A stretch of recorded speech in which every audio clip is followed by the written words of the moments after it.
নমস্কার বন্ধুরা, আজ আবার গল্পের লেখক হলেন সৈয়দ মুস্তাফা সিরাজ, যিনি জন্মগ্রহণ করেছিলেন 1930 সালের 14ই অক্টোবর মুর্শিদাবাদের খোসবাসপুরে এবং তার মহাপ্রয়াণ ঘটে 2012 সালের 4 সেপ্টেম্বর কলকাতায়।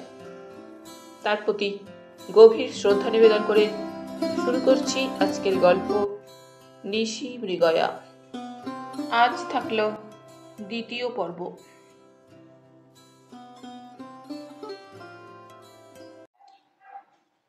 হেনার হারিয়ে যাওয়া সোনার প্যাকেট পুনরুদ্ধার করে মানুষ পৌঁছেছে হেনার দেওয়া ঠিকানায়। তারপর দরজার কড়া নাড়তে গিয়ে হঠাৎ একটু থামলো মানুষ, বাড়িটার দিকে তাকালো। চুনবালি ওঠা পুরানো একটা একতলা দালান, দেখতে দেখতে গাছ ছমছম করে, জীবন্ত মনে হয়।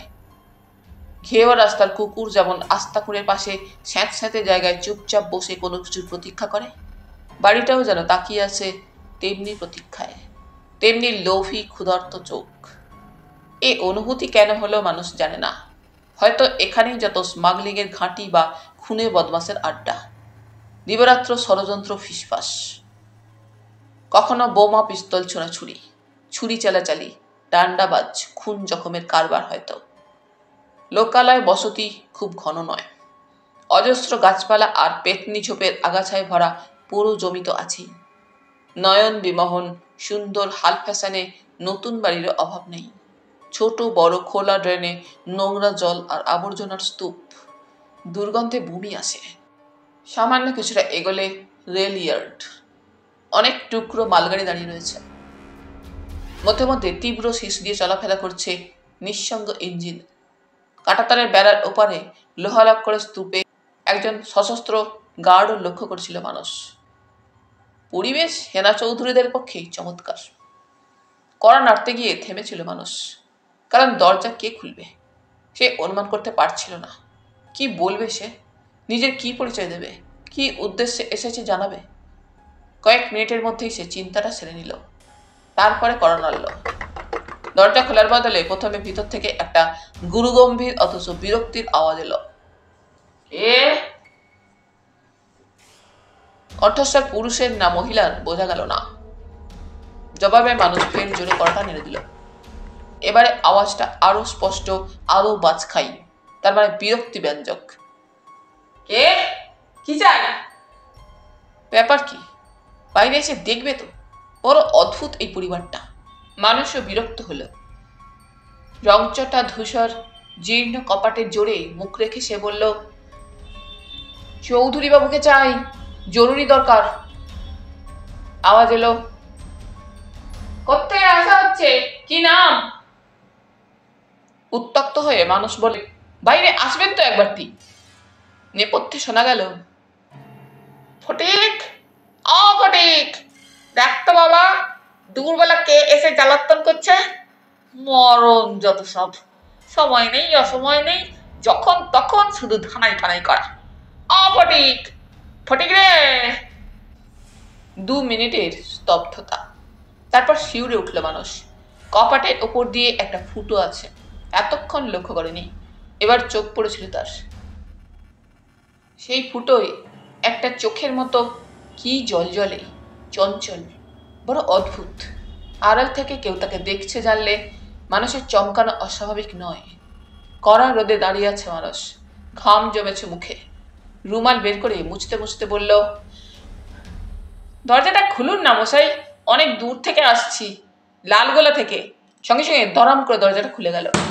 একটা মাঝারি গড়নের লোক, পরনে পাজামা, খালি গা, মেদ আছে, কিন্তু কিছু ভদ্রলোক সুলভ অমায়িকতা থাকলেও কেমন যেন রূঢ়তায় অমসৃণ আর কঠোর মনে হয়।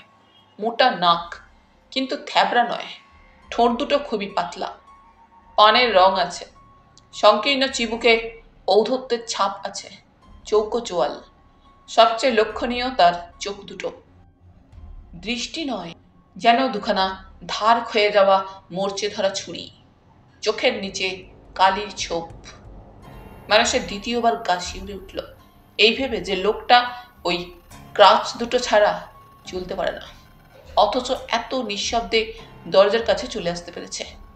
এর নিশ্চয়ই নীরেন চৌধুরী নয়, কারণ বোনের সঙ্গে চেহারায় এতটুকু মিল নেই। সম্ভবত এর নাম ফটিক, যাকে ডাকা হচ্ছিল একটু আগে। কয়েক মুহূর্তের মধ্যে পরস্পর এরকম স্তব্ধ পর্যবেক্ষণের পালা চুকে গেছে অবশ্য। এবার অপর পক্ষ প্রশ্ন করল, লালগোলা থেকে আসছেন? কি ব্যাপার? প্রশ্নে উদ্বেগের আভাস ছিল। মানুষ বলল, না তেমন কিছু নয়, ওখানে আমার একটা ছোটখাটো কারবার আছে কিনা সেই সূত্রে। দ্বিতীয় পক্ষ কেমন হাসল, ঠোঁটের নিচেটা কুচকে গেল মাত্র। বলল, তাই এখানে কি? গলা ঝেড়ে কেসে নিয়ে মানুষ বলল, দেখুন, খোলাখুলি বলাই ভালো। সম্প্রতি মিস চৌধুরী আমার ওখানে গিয়েছিলেন, আমার আসবার কথা ছিল। কথা কেড়ে বলল, কে গিয়েছিল? মিস চৌধুরী? মিস মানে হেনা? আগে হ্যাঁ, মিস হেনা লালগোলা গিয়েছিল।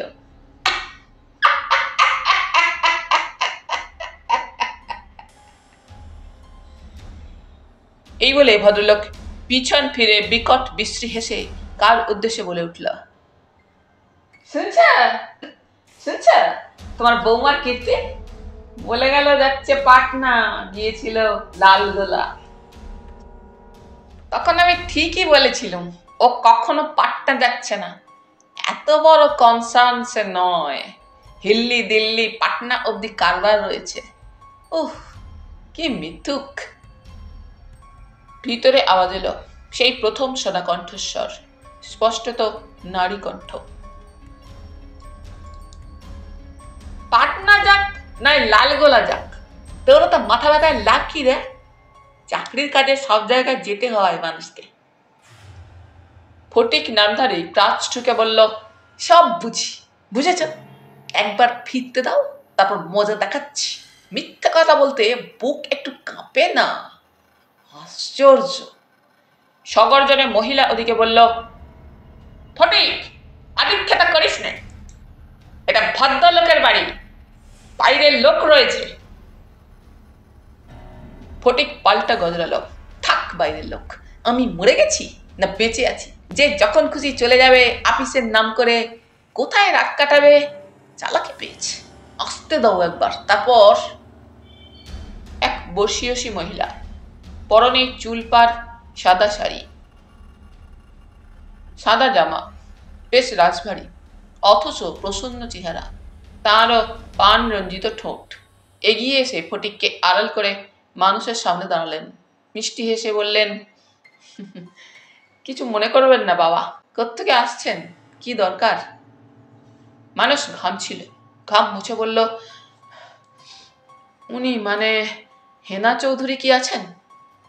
এখন তো বৌমা বাড়ি থাকে না, আপনি ওর আপিসে যান, গেলেই দেখা হবে। মানুষ একটু ইতস্তত করে বলল, উনি ফিরছেন কখন? কাল রাত্রে। ভদ্রমহিলা জবাব দিলেন, ফিরে আবার বেরিয়েছে সকালে। ওদের কাজের তো সময় অসময় নেই, 24 ঘন্টার ডিউটি। এক্ষুনি হুকুম হলো তো চলো বোম্বে। হেসে উঠলেন, পরক্ষণেই সশব্দে দরজাটা বন্ধ করে দিলেন। মানুষ অবাক।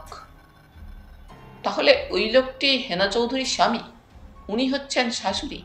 তার মানে হেনার একজন স্বামী রয়েছে, যার একটা পা নেই। সব ব্যাপার পরিষ্কার। হাসতে হাসতে মানুষ পা বাড়ালো। প্রথমে আপিসেই যাওয়া উচিত ছিল, যায়নি, কারণ সে ভেবেছিল অত দামি মালটা খুইয়ে কি সাহসে হেনা তার মালিকের সামনে গিয়ে দাঁড়াবে। যাই হোক, অভিজ্ঞতাটা বেশ চমৎকারই হলো। অনেকখানি জানা গেল হেনার, কিন্তু তার দাদা নীরেন চৌধুরী কোথায় থাকে? সে যদি এই কারবারের মালিক হয়, তাহলে এই ফটিকবাবু বা তার মায়ের সেটা বিলক্ষণ জানবার কথা। কিন্তু ওরা তো শুধু আপিস বলেই ক্ষান্ত হলেন। দাদার আপিসে হেনা নিশ্চয়ই চাকরি করে না। সাতপাক ভাবতে ভাবতে মানুষ হাঁটছিল। পথের মোড়ে গিয়ে যখন সে বাসের জন্য অপেক্ষা করছে, হঠাৎ মনে হলো সরাসরি চৌরঙ্গি এলাকায় সরোজিনী ট্রেডিং এজেন্সিতে হাজির হওয়ার আগে একবার ফোন করে জেনে নেওয়া উচিত হেনা আছে কি নেই। আহা, বেচারা কি খুশি না হবে। পাশের ওষুধের দোকানে ফোন রয়েছে। পকেট থেকে কার্ডটা বের করে দেখে নিয়ে সে এগোলো। কাউন্টারে ভিড় নেই। এক বুড়ো ভদ্রলোক চুপচাপ বসে রয়েছেন উঁচু টুলে। ডিসপেন্সিং রুমের ভিতর এক ছোকরা হামানদিস্তায় কি ঘষছে সেই শব্দ শোনা যাচ্ছে। বুড়ো ফ্যাকাসে চোখ তুলে বললেন, কটা? কটা মানে? মানুষ একটু হেসে বলল, আগে একটু ফোন করতে চাই। কি করতে চান? কালা সম্ভবত। মানুষ জোরে বলল, আগে ফোন করতে চাই। অন্তত 2টো উপশম কিনতে হবে। উপশম? সে কি?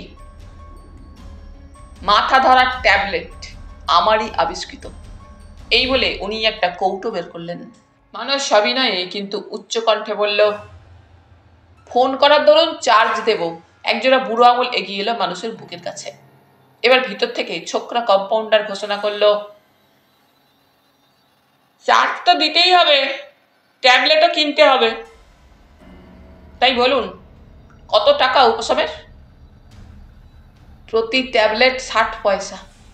তপ্তবিরক্ত মানুষ 2টো ট্যাবলেট আর ফোনের দরুন চার্জ আগাম মিটিয়ে তখন ডায়াল করছে। হঠাৎ অভাবিত খুশিতে তার মনটা এত ভরে গেল। ডায়াল করে কান পেতে মুহূর্তে গুনতে থাকলো সে। বেশ কিছুক্ষণ রিং শোনা যাচ্ছিল। কেউ কি নেই ওখানে? উৎকণ্ঠা এসে সব খুশিকে ঢাকছিল। রোদের উপর মেঘের ছায়া যেমন করে ভেসে আছে, চকিতে ভাবনা হয় যে অতি সহজে তার হাতের মুঠোয় চলে গিয়েছিল, সেই যেন এবার বড় দূরের মানুষ হয়ে উঠেছে ক্রমশ। কণ্ঠস্বর এলো, নারী কণ্ঠ। Yes, Sarojini trading? ইয়েস। হেনা চৌধুরীকে চাই। কোত্থেকে বলছেন? দমদম থেকে। একটু বিরতি। মানুষ অধীর কণ্ঠে বলল, হ্যালো হ্যালো। বুড়ো ভদ্রলোক মন্তব্য করলেন পূর্ববৎ, বুড়ো আঙুল নাচিয়ে। কেটে দিয়েছে, ছেড়ে দিন। তৎক্ষণাৎ দুরাগত স্বপ্নের জগতে শোনা কণ্ঠস্বরের মতো হয়তো স্পষ্ট অথচ মৃদু, নরম, শান্ত আর মিঠে সাড়া এসেছে। হ্যালো, হেনা চৌধুরী বলছি। মানুষ ফেটে পড়ল, হেনা? হেনা বলছো? হ্যাঁ, কে বলছেন? তুমি বলো তো হেনা, কে বলছে? পাচ্ছি নে। মিস্টার দত্ত? হুম। শান্তনুদা? দেখ, প্রশান্ত? এত সব লোক তোমার? প্লিজ তাড়াতাড়ি করুন, কাজের চাপ আছে। দূরের মানুষ দূরে চলে যায়, তাই না হেনা? আহ, কি মুশকিল। আমি শুধু জানতে চাই তুমি হেনা কিনা। ফোন রাখবার শব্দ শোনা গেল। যাব বাবা, সোনা হারানো মেয়ের এই আচরণ। মানুষ অবশ্য দমল না। আপিসে যখন হাজির হতে পেরেছে, গুরুতর কিছু ঘটেনি। সম্ভবত এমনভাবে লক্ষ টাকার মাল হাতছাড়া হবার অভিজ্ঞতা ওদের নতুন নয়। এ টাকা তো ম্যাজিকের টাকা। দমল না, কিন্তু কিঞ্চিত নিরাশ মনে মানুষ বলল, আর 2টো উপশম দিন। যথারীতি ব্যবস্থা চুকিয়ে ফের ডায়াল করলো মানুষ। সারা পেতেই বলল, বালিগঞ্জ থেকে বলছি, হেনা, হেনা চৌধুরীকে চাই। অস্পষ্ট শোনা গেল, Mrs Chowdhury, your call again. Yes. Hena? Yes. Manas বলছি। মানস মানে লালগোলা। কি ব্যাপার? হেনার কণ্ঠে নিরাসক্তির স্পষ্ট আভাস। মানুষ এবার দমে গেল, বলল, সোনার মতো কঠিন জিনিস তোমাদের হয়তো সহজে হজম হয়, আমার হয় না। ওটা ফেরত দিতে এসেছি। 1 মিনিট দীর্ঘ নীরবতা। তারপর আওয়াজ এলো, আপিসে চলে এসো সোজা। তেতলায় ছোট্ট আপিস। একটা বড়, একটা ছোট্ট পার্টিশন করা কামরা। দরজার উপর ছোট্ট ফলকে লেখা সরোজিনী ট্রেডিং এজেন্সি। দরজার সামনে টুলে বেয়ারা রয়েছে। উঠে দাঁড়িয়ে বলল, স্লিপ লাগবে? মানুষ ব্যঙ্গ করে হাসল।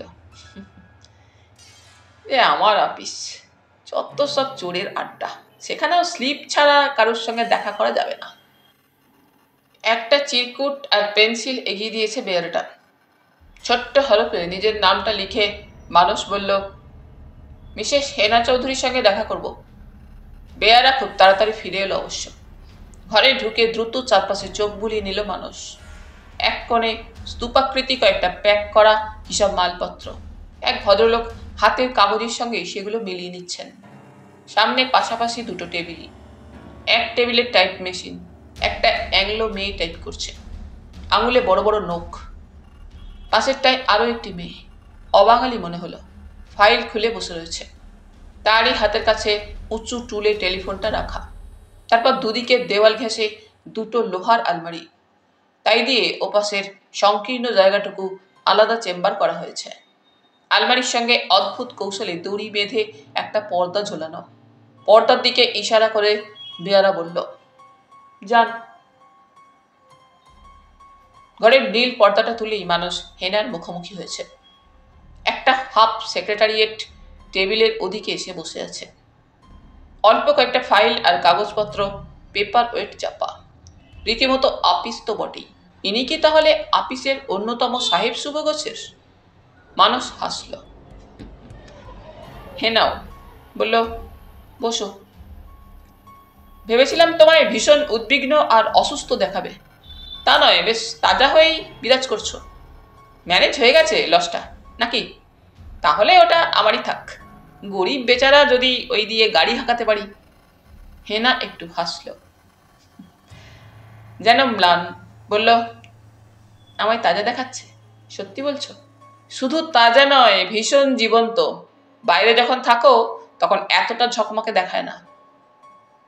হেনা পিনকুশন থেকে একটা পিন তুলে নিয়ে বলল, না, এটা আমার আপিসের মুখোশ। পা দোলাতে দোলাতে মানুষ বলল, তারপর কি তারপর? কর্তৃপক্ষকে ম্যানেজ করে ফেলেছ তো? জবাবে হেনা মৃদু হাসল, তারপর মাথা দোলালো। তোমার বাসায় গিয়েছিলাম। হেনা নড়ে সোজা হলো। তাই নাকি? তোমার স্বামী আর শাশুড়ির সঙ্গে আলাপ হলো। আচ্ছা, জেরা করছিল বুঝি? তেমন কিছু নয়, তবে হেয়ালি থেকে গেল। তোমার স্বামী আছে বলনি তো? বললে তুমি ভালোবেসে ফেলতে না। হেনা চাপা গলায় সকৌতুকে বলল, কে ভালোবেসেছে? আমি? মানুষও চাপা হাসল। কাকে? তোমাকে? কি যে বলো, তবে এত দূর ছুটে এসেছো যে? হেনা একটু ঝুঁকে এলো। ওটা ফিরে পেয়েছি বিশ্বাস হচ্ছে না? না। কেন? সোনা হারালে ফিরে পাওয়া যায় না। মানুষ ক্ষিপ্র হাতে ব্যাগ খুলে প্যাকেটটা বের করলো, টেবিলে এগিয়ে দিল। হেনা কিন্তু নির্বিকার তাকিয়ে থাকলো মাত্র, ছুলো না প্যাকেটটা। মানুষ বলল, বারে, হারানিধি ফিরে পেয়ে তোমার এতটুকু আনন্দ হচ্ছে না? দেখবে তো সব ঠিক আছে কিনা। হেনা আলপিনটা দাঁতে কামড়ে ধরে নিষ্পলক তাকিয়ে আছে মানুষের মুখের দিকে। মানুষ বলল, এটা তোমার দাদার আপিস তো? হেনা মাথা দোলালো। তবে কার? মালিকের। তোর দাদার কথা বলছিলে যে, তিনি কোথায় থাকেন? হেনা দেওয়ালের দিকে মুখ ফিরিয়ে কি দেখতে দেখতে জবাব দিল, নীরেনবাবু আমার দাদা নন। আমার কোনো দাদা নেই। তবে নীরেনবাবু অবশ্য আছেন একজন, তার সঙ্গে তোমার আলাপও হয়েছে। কথা কেড়ে মানুষ বলল, তবে কি ওই ফটিক বাবুরই নাম নীরেন চৌধুরী? হ্যাঁ, ওটা ওর ডাক নাম। পা গেল কেমন করে? বিয়ের আগে না পরে? হেনা হাসল। খোঁড়াবরকে কে বিয়ে করত? নৈহাটির ওদিকে একটা কারখানায় চাকরি করতেন। ডেলি প্যাসেঞ্জারি করতে গিয়ে ট্রেন থেকে পড়ে গিয়ে পা গেছে, তারপর বাড়িতেই থাকেন। যাক সে কথা। কি খাবে? মানুষ উঠে দাঁড়ালো। কিছু না, শিয়ালদার কাছে একটা হোটেলে উঠেছি, ফিরে গিয়ে স্নান করব। তাহলে এটা রইল, আমি উঠি। হেনা একটা স্লিপ এগিয়ে দিয়ে বলল, রুম নাম্বার লিখে দাও। কেন, যাবে তুমি? যাব। আমি বিকেলেই ফিরছি। না। না মানে? আমার বুঝি কাজকর্ম নেই? না, তুমি থাকবে।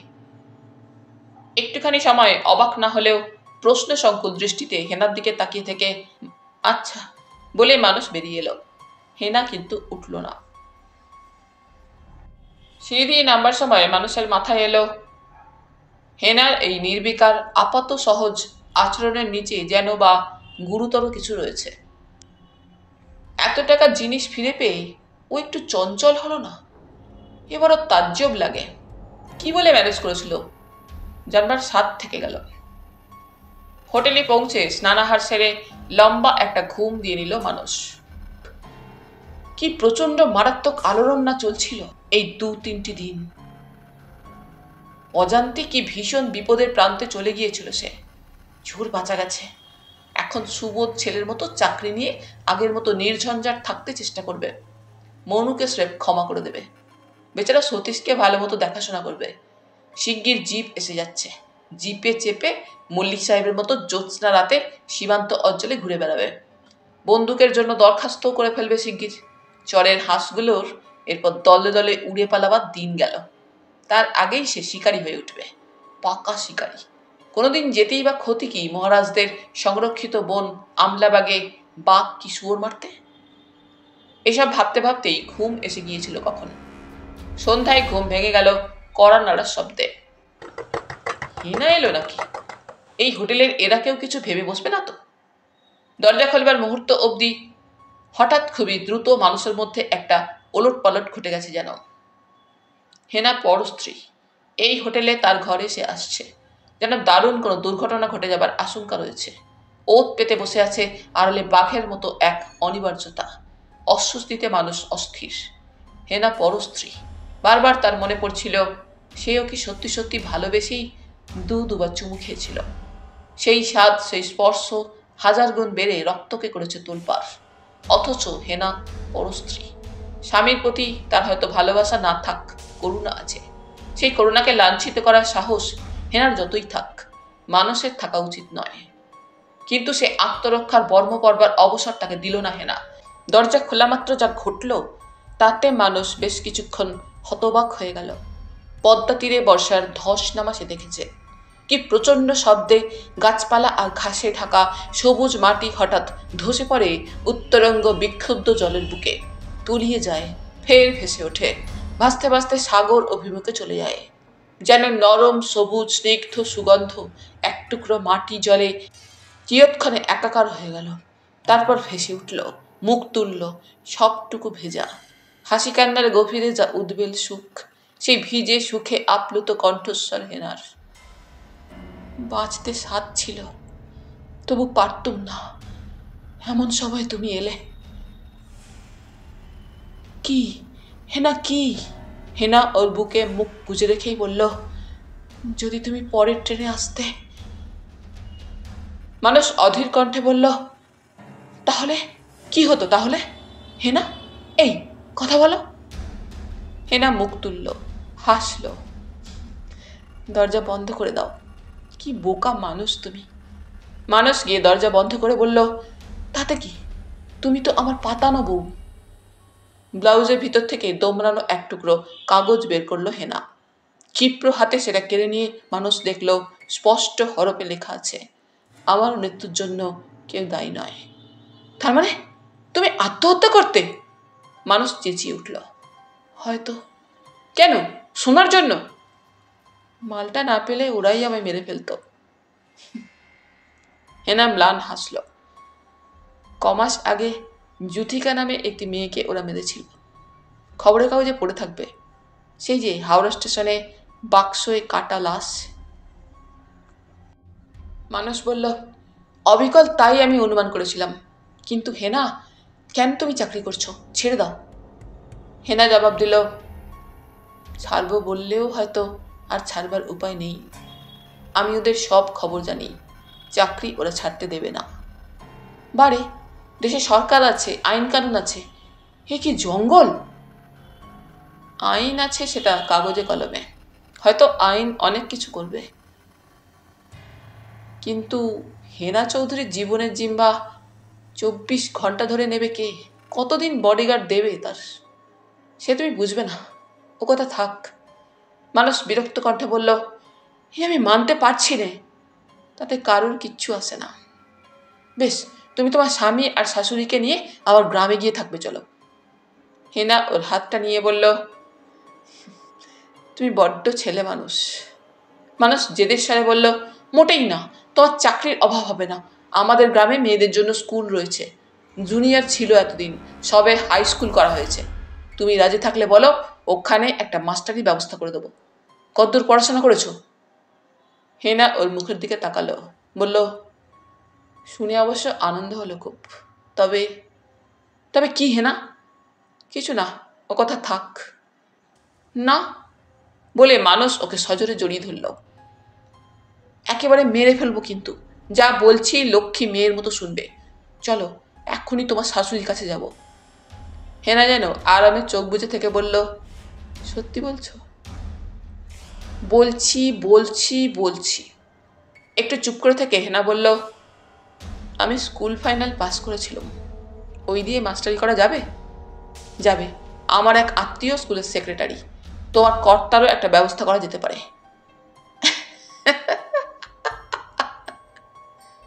হেনা খিলখিল করে হেসে উঠল। মাস্টারি বুঝি? ও তো ম্যাট্রিকটাও পাস করেনি। তুমি ভীষণ দয়ালু মহাপুরুষ দেখছি। ওকে বরং রাস্তার মোড়ের পান বিড়ির দোকান খুলে দাও। আর কাছে ছুরিখানা আছে তো?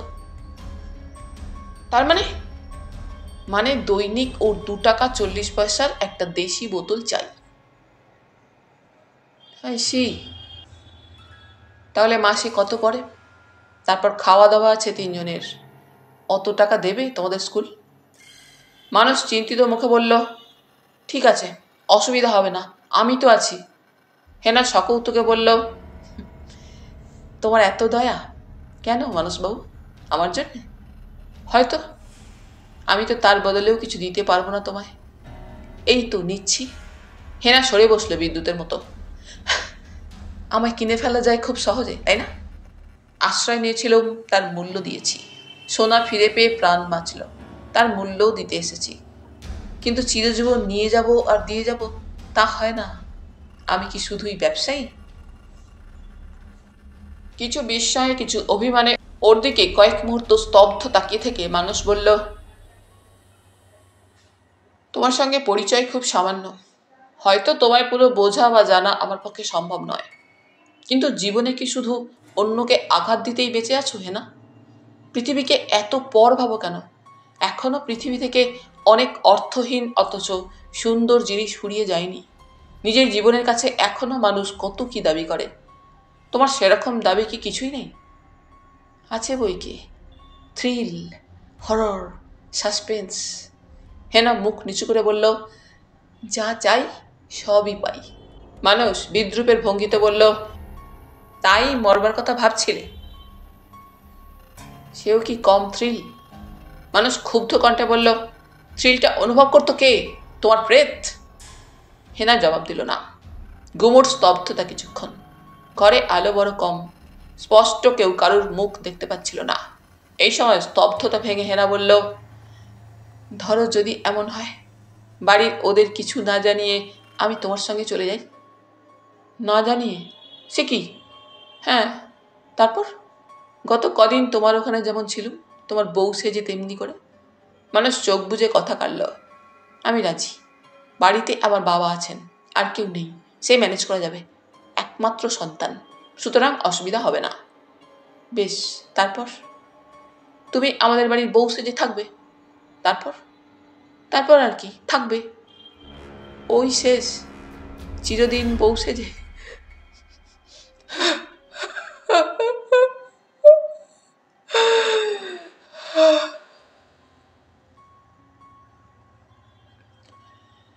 কথা অসমাপ্ত রইল।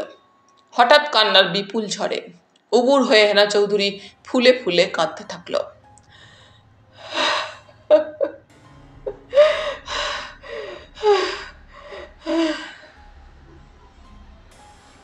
মানুষ তার কাঁধ ধরে বলল, হেনা, এই কি হচ্ছে? হেনা শোনো, আমায় বিশ্বাস করো বলেছিলে, বলনি? তাহলে কান্না কেন? ওঠো।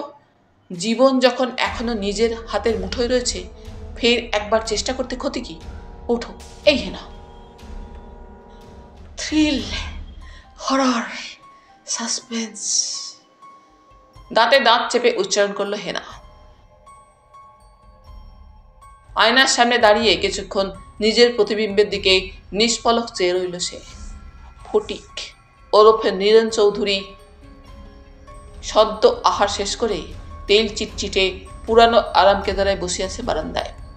তার ছায়াটা প্রকাণ্ড হয়ে পড়ছে ওপাশের দেওয়ালে। বড় ভয়ঙ্কর লাগছে তাকে। দরজার পাশেই আয়না, সে কারণে তাকে দেখতে পাচ্ছিল হেনা। একটু পরে লোকটা ক্রাচে ভর করে প্রায় নিঃশব্দে বাড়ি থেকে বেরিয়ে যাবে। কোনো আড্ডায় রাত দুপুর অবধি কাটিয়ে বাড়ি ফিরবে। তখন সে ঘোর মাতাল। 2 টাকা 40 পয়সার বোতল প্রতি সন্ধ্যায় হেনা স্বয়ং নিয়ে আসে। সেটা কি কৌশলে পাশ পকেটে পুরে রাতের আড্ডায় বেরিয়ে যায় নীরেন। পাড়ার ন্যাওটা ছেলেদের কাছে জানা গেছে ওদিকে একটা চায়ের দোকানের পিছনে গ্যারেজ মতো আছে, সেখানে একদল লোক বসে ফ্লাস খেলে। তারা প্রায় সকলে ড্রাইভার, ক্লিনার বা মেকানিক মিস্ত্রি। প্রতি রাত্রেই নীরেন হারে। ফিরে এসে ফুপিয়ে কেঁদে আগে মাকে জানায়, আজ ফতুয়া হয়ে গেছি মা, মা জননী এবং করুণাময়ী। সে কারণে ছেলে ফিরে না আসা অব্দি চোখের পাতা বোঝে না। খুট করে শব্দ হলেই সে বলে ওঠে, ফটিক এলি? এবং ফটিক হলে সে অনিবার্যভাবে ফুপিয়ে ফতুর হবার দুঃসংবাদ জানায়। মা বলে, কেলেঙ্কারি করিস নে বাবা রাত দুপুরে, সগিদা। বৌমা থাকলে সেই সঙ্গে বলে দেয়, বৌমা ক্লান্ত হয়ে ঘুমুচ্ছে, জ্বালাতন করিস নে। না থাকলে ঠিক কি বলে হেনা জানে না, সে অনুমান করে মাত্র। শাশুড়ি হয়তো বলে, চুপচাপ শুয়ে পড়, নাকি আমার কাছে শুবি। হয়তো ফটিকবাবু মায়ের পাশেই শোয়। মাতালের মাতলামি মায়ের কাছে পলকে ঘোচে সম্ভবত। হাসি যত পায় দুঃখ হয় তত। রাগ ঘৃণাও কম হয় না। অথচ নীরেন চৌধুরী এমন ছিল না। ছিল না বলেই কোথাও মনের কোণে একটুখানি করুণার পাকা রং লেগে আছে আজও। আলতো হাতে পাউডারের পাপ গালে বুলিয়ে নিল হেনা। আর চোখে নীরেনকে দেখতে দেখতে বরাবরের প্রথমত অল্প একটু প্রসাধন ছেড়ে নিল। শাশুড়ি জানে হেনাকে আজ বেরোতে হবে রাত্রে। রাত্রের ট্রেনে দিল্লি কি বোম্বের বার্থ রিজার্ভ করা আছে। তার আপত্তির কারণ তো নেই, বরং সোৎসাহে সমর্থন করে। মাসে মাসে সে টাকা জমাচ্ছে। এক টুকরো জমিও কিনে রেখেছে ভিআইপি রোডের ধারে। এই হারে বরাবর হেনা টাকা দিলে সামনে বছর অন্তত একতলা বাড়ি একখানা উঠবেই। সে বাড়ি ফিরেই শাশুড়িকে বলেছে, বেরোতে হবে, জব্বলপুর যাচ্ছি, ফিরতে দেরি হবে, আর এই টাকাগুলো রাখুন। টাকার গোছা গুনে নিতে ভুল হয়নি শাশুড়ির। হাসি মুখে বলেছে, সাবধানে থেকো মা, আজকাল রাতের গাড়িতে লুটপাট হয় শুনেছি। হেনা লক্ষ্মী মেয়ের মতো মাথা নেড়েছে। সংসার সম্পর্কে অল্প 2-4 কথা আলোচনাও করেছে। শাশুড়ি হিসেবি মানুষ, বাড়ির আসবাবপত্রের দশা দেখলেই তা বোঝা যায় কত উগ্র রকমের মিতব্যয়িতা থাকতে পারে। তার উৎকৃষ্ট উদাহরণ এই মহিলা। নীরেনও শুনেছে বাইরে যাবার কথাটা, শুনে গুম হয়ে গেছে। কিন্তু চমক দেবার মতো ব্যাগের থেকে আস্ত 1 বোতল রাম বের করলে অবশেষে সেও বশীভূত। বারবার ঘুরিয়ে ফিরিয়ে বোতলটা দেখছে। লেভেলের প্রতিশব্দ খুঁটিয়ে পড়ছে। দ্বিধা আর অবিশ্বাস শেষ অবধি কেটে নিঃসংশয়ে বোতলটা কোলে রেখেছে আদরের সন্তানবৎ সস্নেহে। এই বৃত্ত সে যেন একটু একটু করে তাড়িয়ে ভোগ করবে। হাবভাব দেখলেই বোঝা যায়। খালি বোতলে খানিক জল ভরে রেখেছে সে। দরকার মতো মিশিয়ে নেবে 2-1 পেগ। তারপর রান্নাঘরে খেতে বসেই ভালোবাসার সুরে বলেছে, আজকে না বেরোলেই চলে না তোমার? হেনা জবাব দেয়নি। জবাব যে দেবার ঠিকই দিয়েছিল। শোনো কথা ছেলের, কত বড় দায়িত্ব মাথার ওপর, না বেরোলে চলে? তা হ্যাঁ বৌমা, লালগোলা না কোত্থেকে এক ভদ্রলোক এসেছিলেন দুপুরে, দেখা হয়েছে? হেনা একটু চমকে উঠে বলেছিল, হ্যাঁ।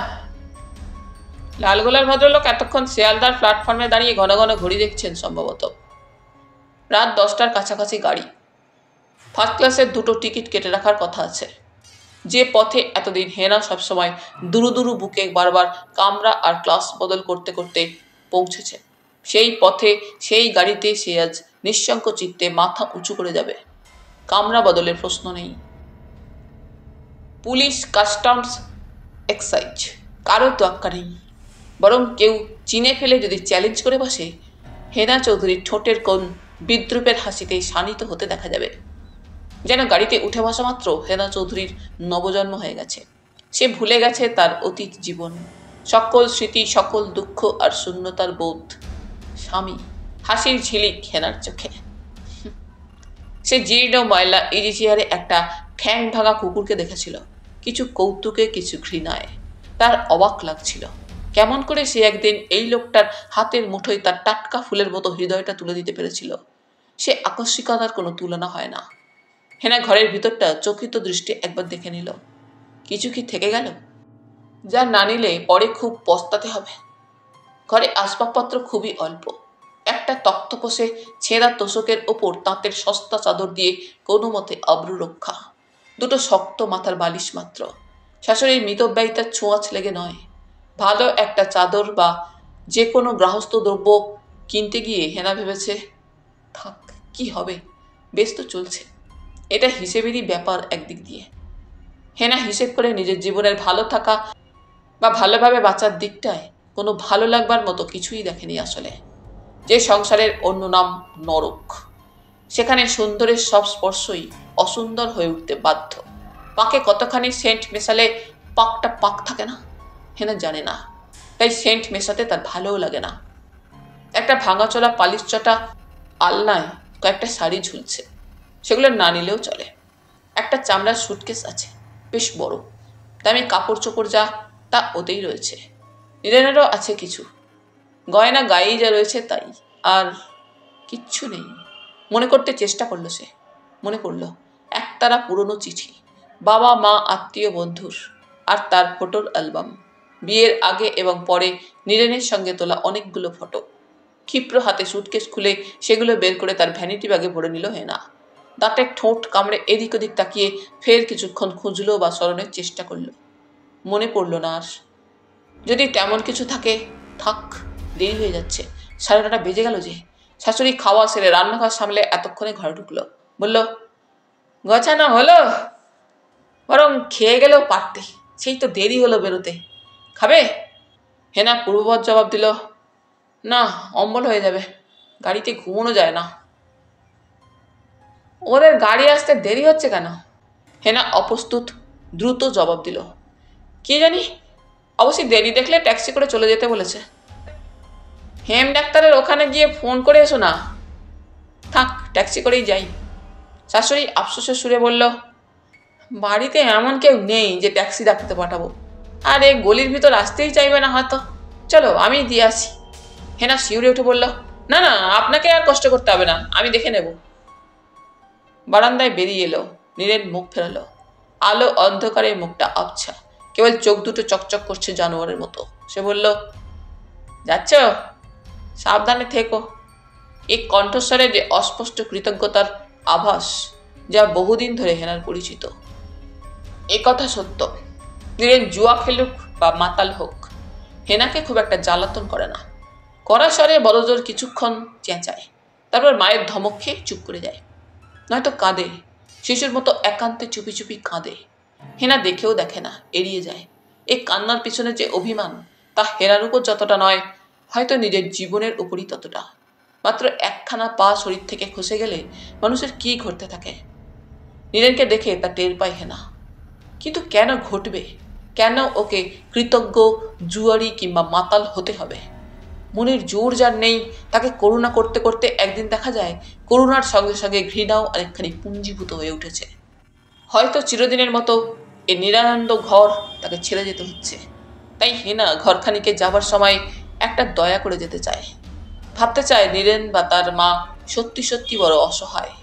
সে ঝটপট এই বাড়ি আর তার দুজন বাসিন্দার দিকে একবার চোখ বুলিয়ে নিল। দুটি কৃতজ্ঞ জানোয়ার তার দিকে চকচকে চোখে তাকিয়ে আছে।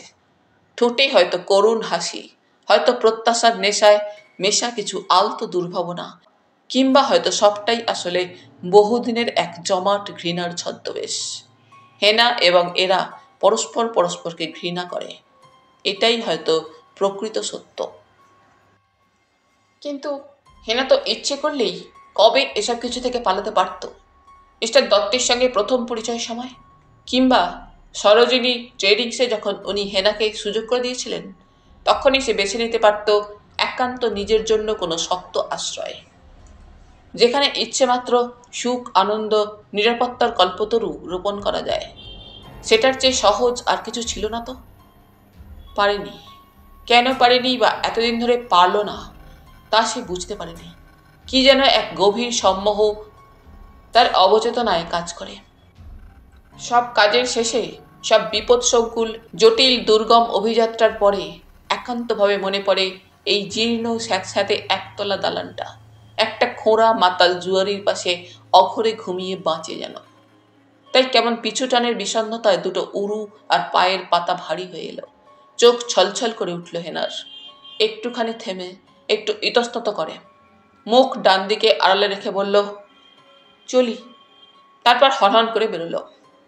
পিছনে ক্র্যাচের খুটখাট শব্দ, শাশুড়ির গলা, থাক আজ বেরোতে হবে না, বিষ গিলবি তো ঘরে বসে গেল বাবা। এবং নীরেন বলছে, তুই বকবে না তো।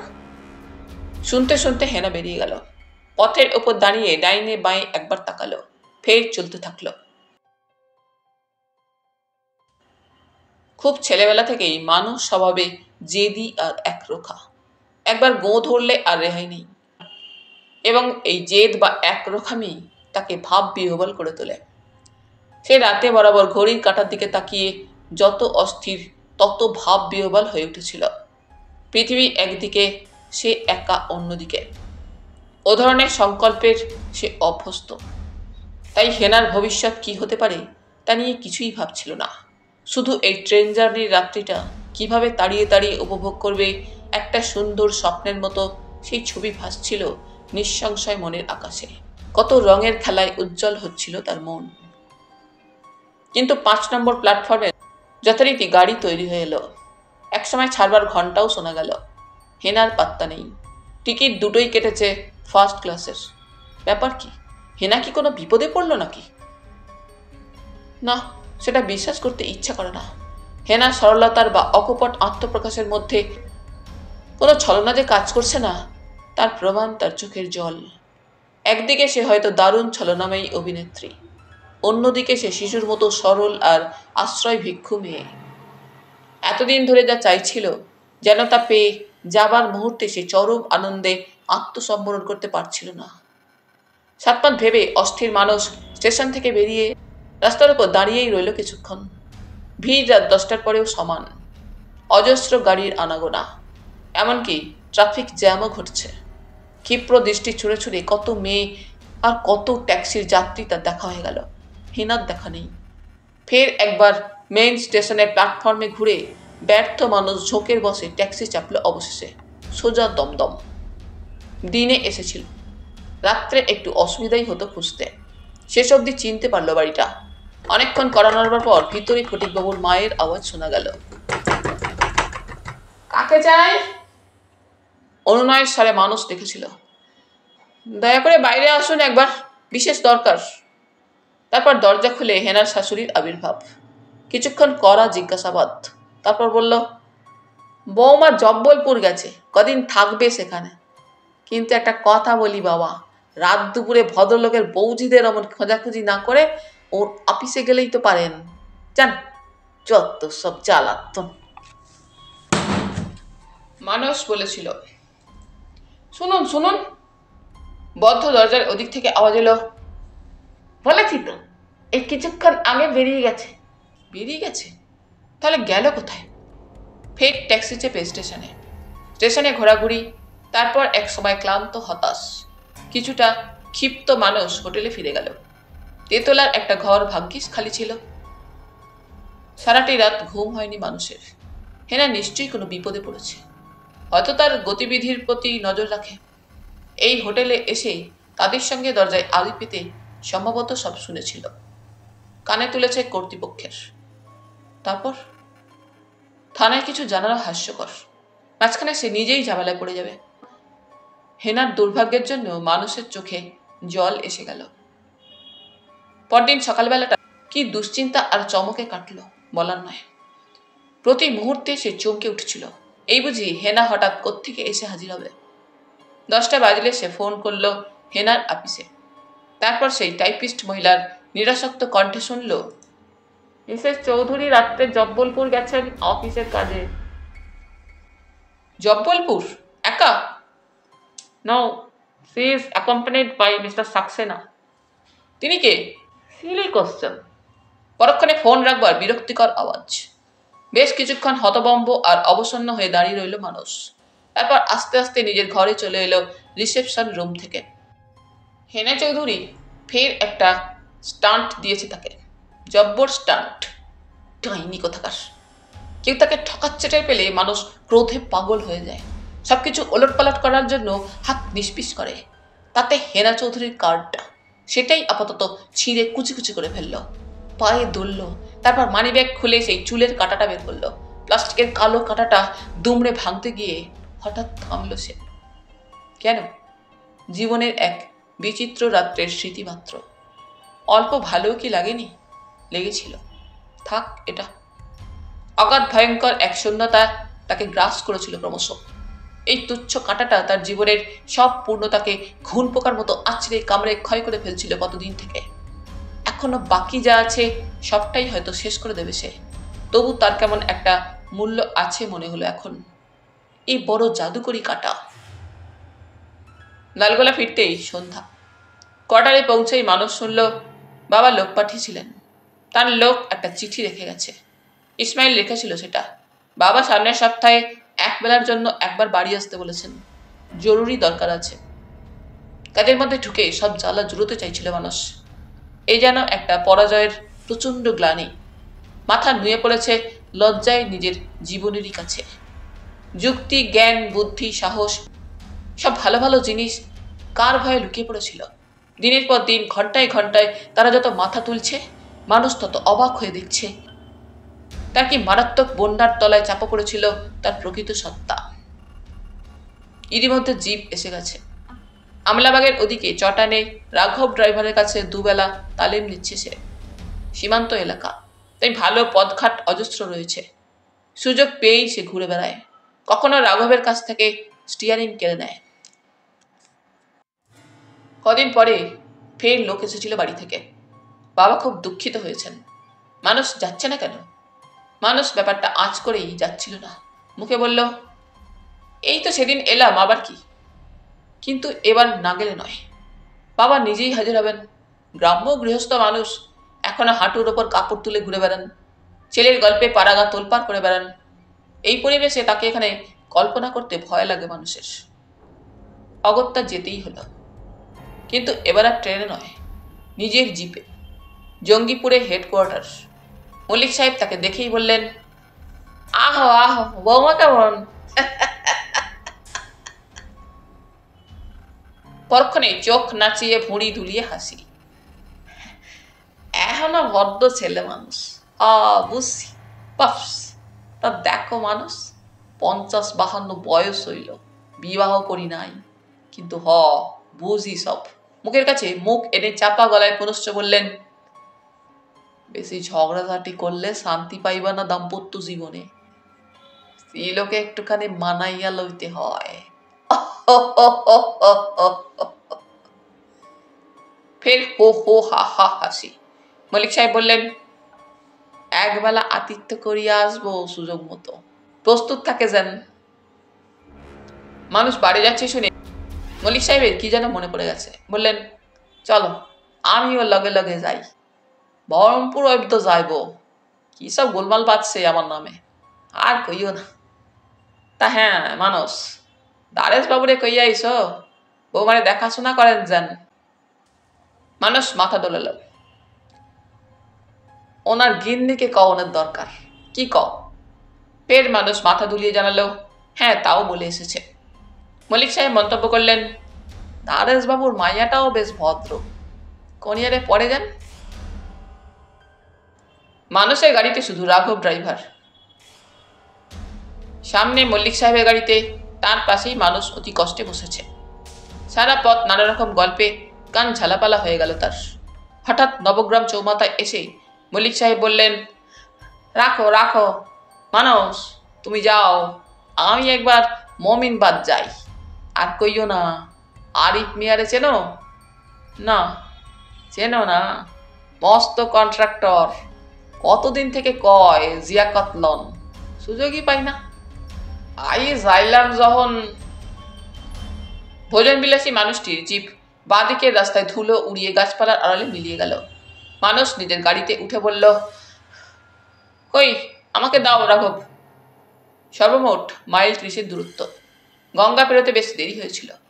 ব্রিজ সবে তৈরি হচ্ছে, এখনো নৌকোয় গাড়ি পারাপার হয়। বাড়ি পৌঁছতে দুপুর হয়ে গেল। ধুলোয় ধূসর হয়ে গেছে সারা শরীর। কাঁচা মেঠো রাস্তায় খুব সাবধানে আসতে হয়েছে। যথারীতি গ্রাম শুদ্ধ ভিড় করে গাড়ি দেখছে। সদানন্দ রায়মশাই গর্বে আহ্লাদে টইটম্বুর। কাপড় উড়ুর ওপর চলে গেছে ছুটোছুটিতে। পুরোনো ভিটের উপর নতুন দোতলা উঠেছে। রাজমিস্ত্রিরা কাজ করছে। চারপাশে তাকে ঘিরে একটা উৎসাহ আর নীরব অভ্যর্থনার ঘটা। কিছুক্ষণের মধ্যেই মানুষের মনটা প্রশান্তি আর অগাধ খুশিতে ভরে গেছে। অনেক রাতে নির্জন পাড়াগাঁয়ে পুরনো মাটির ঘরে শুয়ে রাতচরা পাখির ডাক শুনতে শুনতে অস্পষ্টভাবে মানুষের একবার হেনা চৌধুরীর কথা মনে পড়ল। এখানে যে তার বউ সেজে থাকবার কথা ছিল, তা যদি সত্যি সত্যি ঘটত, তাহলে মানুষ এমনি করে বাড়ি আসতো? হয়তো এই ঘরের এই শয্যায় তার পাশে শুতো সে। অবাস্তব লাগে, উদ্ভট একটা স্বপ্ন। মাথামুন্ডু নেই কোনো। দেয়ালে একটা টিকটিকি ডাকলো, টিক টিক টিক। সংস্কার বসেই চমকালো মানুষ। ঘুমের ঘোরটুকু কেটে গেল মুহূর্তে। অনেকক্ষণ আর ঘুম আসতে চায় না। সেই মাথার কাঁটাটা বুকে যেন খচখচ করে বেঁধে। শুধু মনে হয় কার আসবার কথা ছিল, এলো না। সকালে উঠে মানুষ বাবাকে বলল, তার প্রস্তাবে আপত্তি নেই, যা ভালো বোঝেন করবেন। একথা সত্যি, সংসারটা বড় শূন্য হয়ে রয়েছে। একটি মেয়ের বড় প্রয়োজন। তাহলে দেখে টেকে এসো একদিন, বন্ধু বান্ধবদের নিয়েই যাও। না, মানুষ বলল, আপনি নিজে দেখেছেন আবার কি? সদানন্দ বাবু অবাক। পরক্ষণে হাসি মুখে জানালেন, মেয়ে রূপে গুণে সাক্ষাৎ লক্ষ্মী প্রতিমা। গোকর্ণের চক্রবর্তীরা কয়েক পুরুষের জমিদার। এখন জমিদারি নেই, কিন্তু সে হাত বিলক্ষণ আছে। মেয়ের দাদারা সব বড় বড় চাকুরে, কাকা সেটেলমেন্ট অফিসের কানুন গো। তাছাড়া মেয়েও শিক্ষিত, হায়ার সেকেন্ডারি পাস করে কলেজে পড়ছে। তাহলে কি দারেশবাবুর মেয়ে দুর্বা চেনে মেয়েটিকে? নিশ্চয়ই চিনবে। মানুষের যেন তর্স হয়েছিল না লালগোলা ফিরতে। সদানন্দ বললেন, বনেদি বংশের রীতি, দাদাদের আপত্তি আছে হয়তো। পাস করে বেরোক আগে, তারপর পাত্রস্থ করার প্রশ্ন ওঠে। কিন্তু চক্রবর্তী মশাই আমার মতোই সেকেলে মানুষ। কবে চোখ বুঝবেন ঠিক নেই। চোখের সামনে কনিষ্ঠা কন্যার সদ্গতি দেখেই যেতে চান। তবে মেয়ের মতামতের কথা যদি বলো, আমি তো দেখে শুনে এসেছি। বড় শান্ত ধীর প্রকৃতির মেয়ে। সাত চলে রা নেই মুখে। সুতরাং বুঝতেই পারছো, খুব একটা আজকালকার ধরনের বেলেল্লা নয়, ভীষণ ভদ্র, একেবারে পিতৃগত প্রাণা। হে হে করে হাসলেন সদানন্দ। বসে কে হবে না, বাড়িটা শেষ হোক, সামনে আসার নাগাদ সব চুকিয়ে ফেলতে হবে। কি বলো? মানুষের মুখটা নির্বোধের মতো দেখাচ্ছিল নিশ্চয়ই। সেটা সে পরে ভেবেছিল। ফেরার পথে বহরমপুর হয়ে যাবে। তখন যদি কলেজে গিয়ে দুর্বার সঙ্গে দেখা করে, বেশ রোমাঞ্চকর হয় ঘটনাটা। যা ঠিক করেছে তার শেষ না অবধি রেহাই নেই। এটা হচ্ছে মানুষের প্রকৃতি। সুতরাং যথারীতি বহরমপুর গিয়ে এসে রাঘবকে বললে, স্টেশনের পথে চলো। গেট পেরিয়ে কমন রুমের দিকে যেতেই উঁচু বারান্দার ওদিকে করিডোরে দুর্বার সঙ্গে দেখা। মানুষকে দেখে সে হন্তদন্ত হয়ে এগিয়ে এসেছে। আরে আপনি, কি ব্যাপার? বৌদির খবর কি? পৌঁছাতে অসুবিধা হয়নি তো? গেটের বাইরে এসে প্রশ্নের ঝাঁক সামলে মানুষ বলল, বলছি, আগে আমার প্রশ্নের উত্তর দাও লক্ষ্মী মেয়ের মতো। বাইরে থেকে যেসব মেয়ে এখানে আসে, তাদের অনেককে তুমি নিশ্চয়ই চেনো, চেনো না? দুর্বা অবাক হয়ে বলল, চিনি, তবে অনেককে নয়। তোমার তো সেকেন্ড ইয়ার চলছে। হ্যাঁ। ফার্স্ট ইয়ারে কজনকে চেনো? সায়েন্স না আর্টস বলুন আগে। তা জানি নে, তোমার কি? আর্টস। তাহলে আর্টসই হবে। কার? কে সে? মানুষ রহস্যময় ভঙ্গিতে চোখ নাচিয়ে বলল, পরে বলবো ক্ষণ। তুমি কাউকে কাউকে অবশ্যই চেনো। মহাশ্বেতা চক্রবর্তী নামে চেনো কাকেও? গোকর্ণের মেয়ে। বাস কি নাম! না জানি কি প্রলয়ং করি রে বাবা। মাথা নাড়ল সে। চিনি না, মহুয়া নামে একজনকে অবশ্য চিনি, ভালো নাচে গায়ে, বাইরে থেকে আসে। অদূরে প্রাঙ্গণের কৃষ্ণচূড়ার তলায় গুটি কয় মেয়ে জটলা করছিল। তাদের একজন এগিয়ে এসে বলল, মহাশ্বেতাকে খুঁজছেন? ওই যে ডেকে দিচ্ছি। শেষ চৈত্রের উজ্জ্বল রোদে প্রাঙ্গণের গাছপালা ঝলমল করছে, পরিবেশটা নন্দনকাননের মতো। মানুষ হাঁ করে দেখছিল। বুকের কাছে একগোছা বই, খাতাপত্তর, একটা পেন দাঁতে কামড়ে এগিয়ে আসছে মেয়েটি।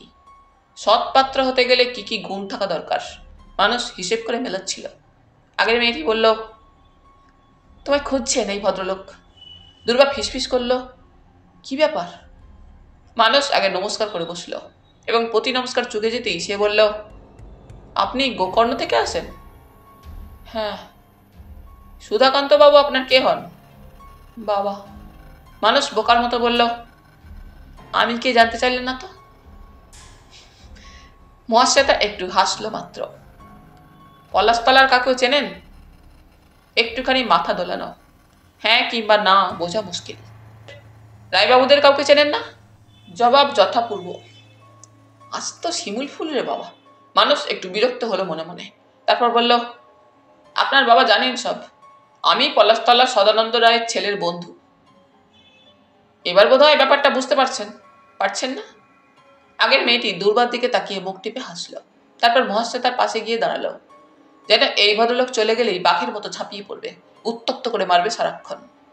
ওদিকে মুহূর্তে মহাশ্বেতার ফর্সা মুখটা লাল হয়ে উঠেছে। একটু হাসবার চেষ্টা করলো, হঠাৎ বলল, আচ্ছা নমস্কার। তারপর বেশ জোরেই হনহন করে চলে গেল। চারিদিক থেকে মেয়েরা এগিয়ে যাচ্ছে তার দিকে, যেন শান্ত জলে ঢিল পড়েছে, ঢেউ উঠেছে তোলপাড় করে।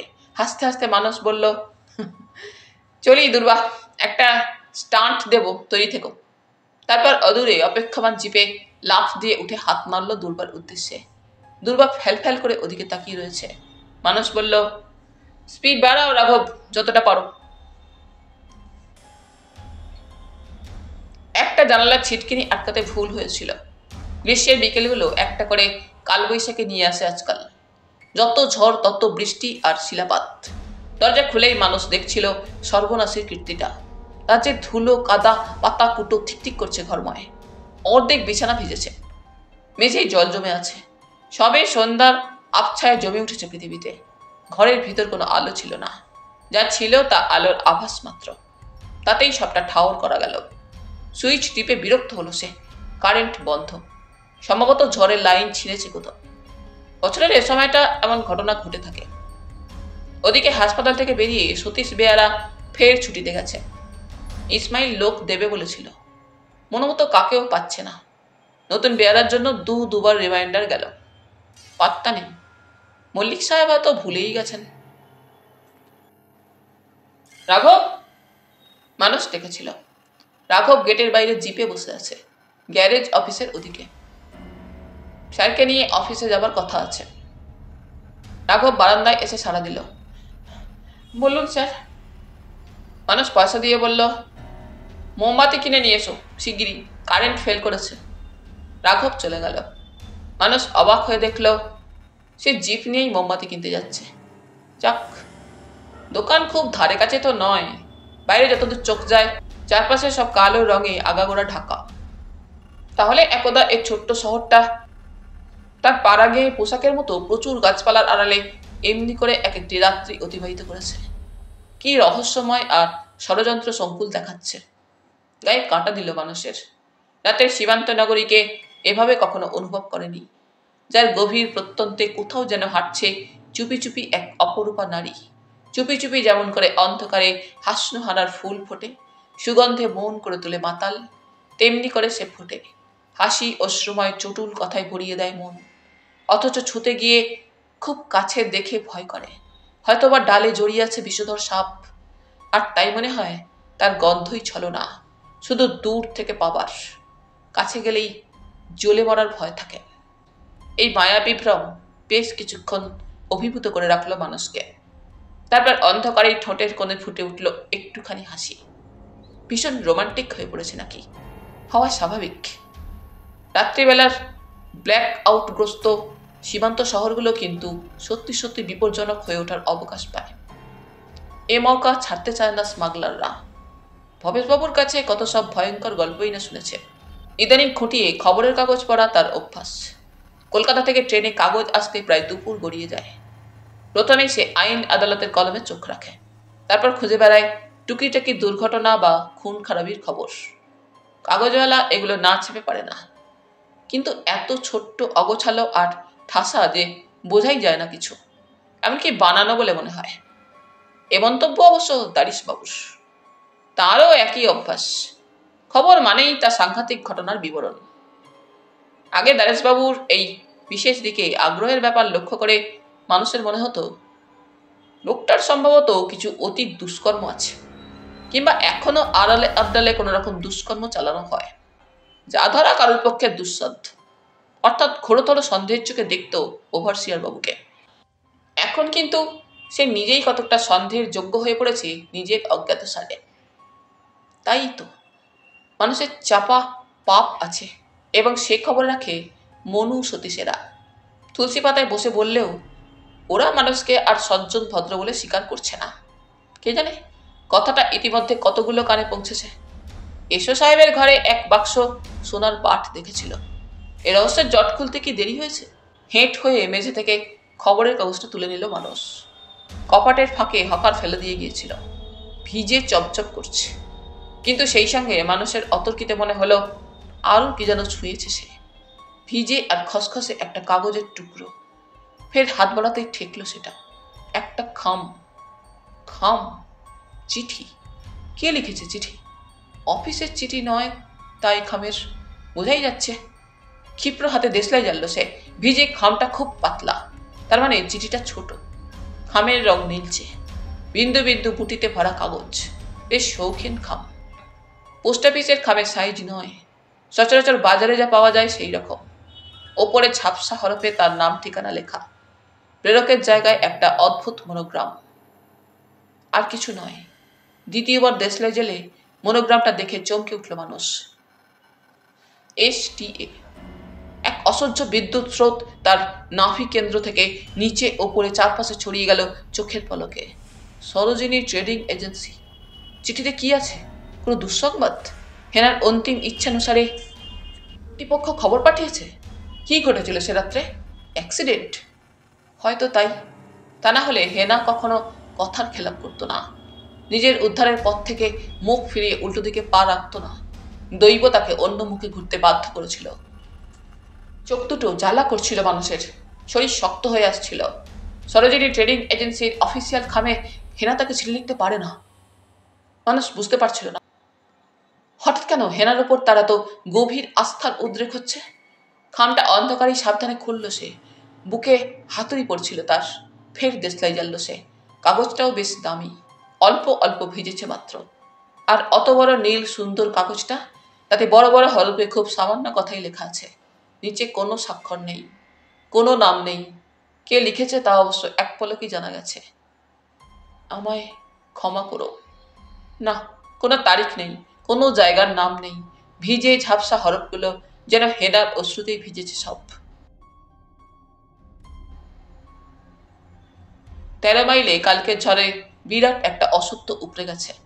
পথ রোধ করেছে সেটা। খবর পেয়ে ইসমাইল দৌড়ে গেছে। মানুষ বেরোচ্ছিল, সেই সময় দুর্বা হাজির। এসেই চোখ পাকিয়ে বলল, উফ, আপনার জন্যে আমার মাথা বাঁচানো আর গেল না। কি ব্যাপার বলুন তো? মোজা পড়তে পড়তে মানুষ বলল, তার মানে? থামুন, ন্যাকামি করবেন না। দুর্বা সাহসিকার মতো সামনে দাঁড়িয়ে বলল, সেদিন কি নাটক করে এলেন মনে নেই বুঝি?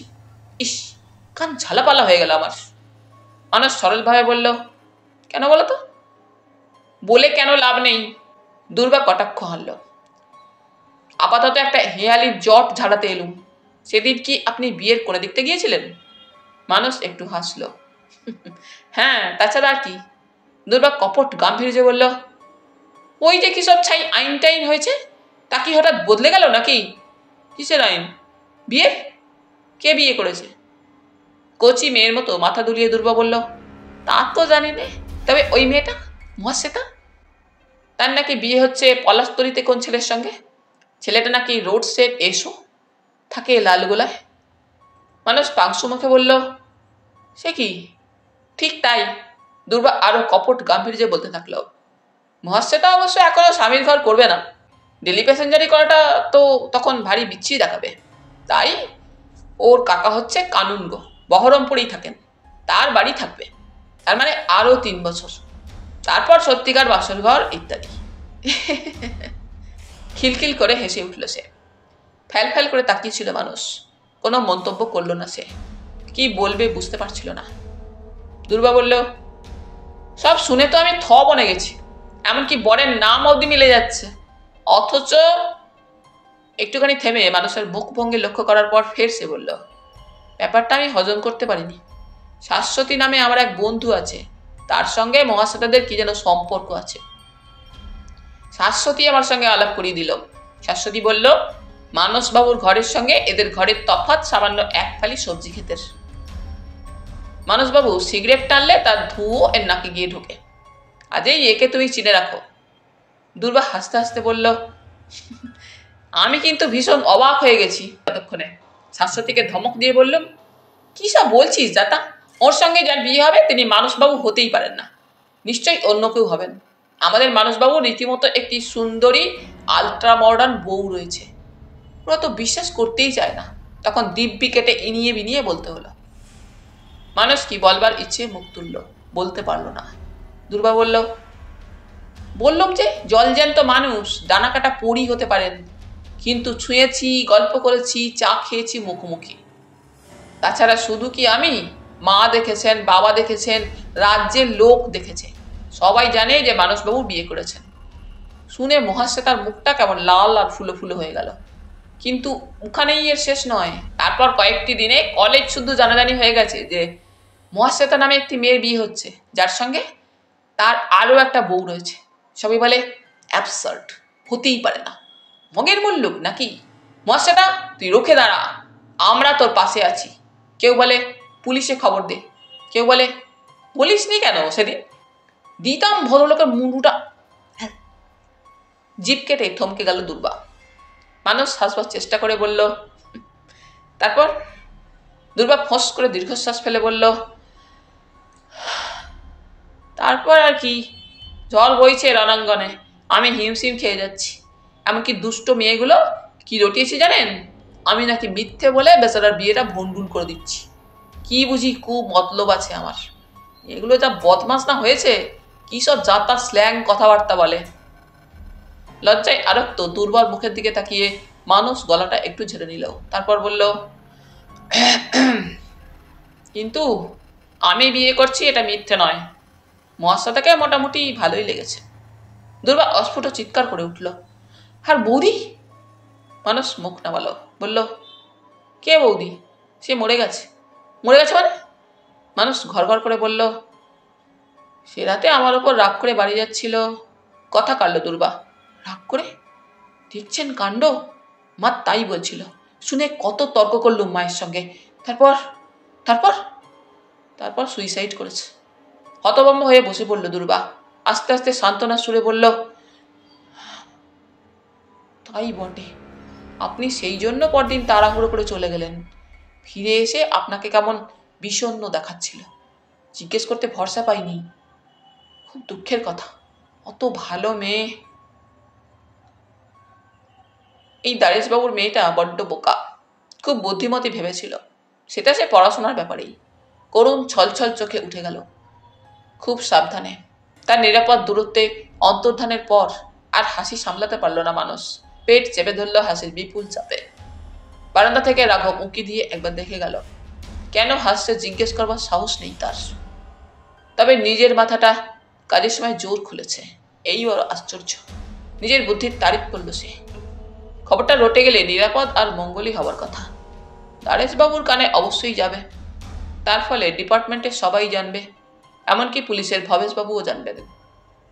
অবিশ্বাসের কোনো কারণ নেই। তারপর থেকে মানুষের চেহারাই তার প্রমাণ। সত্যি সত্যি স্ত্রী আত্মহত্যা করার পর স্বামীর চেহারা একটুখানি উস্কো খুস্কো বা শোক নম্র দেখায় না। যাক, বাঁচা গেল। রাঘবের গাড়ি তৈরি। 13 মাইলে একবার চোখ বুলিয়ে আসতে হবে। মানুষ নিশ্চিন্ত হয়ে বেরোতে যাচ্ছে। অদূরে দারেশ গিন্নিকে হন্তদন্ত বেরোতে দেখা গেল। ব্যাপারটা বুঝতে পেরে মানুষ এক লাফে জিপে বসে বলল, জলদি রাঘব, দেরি হয়ে যাচ্ছে।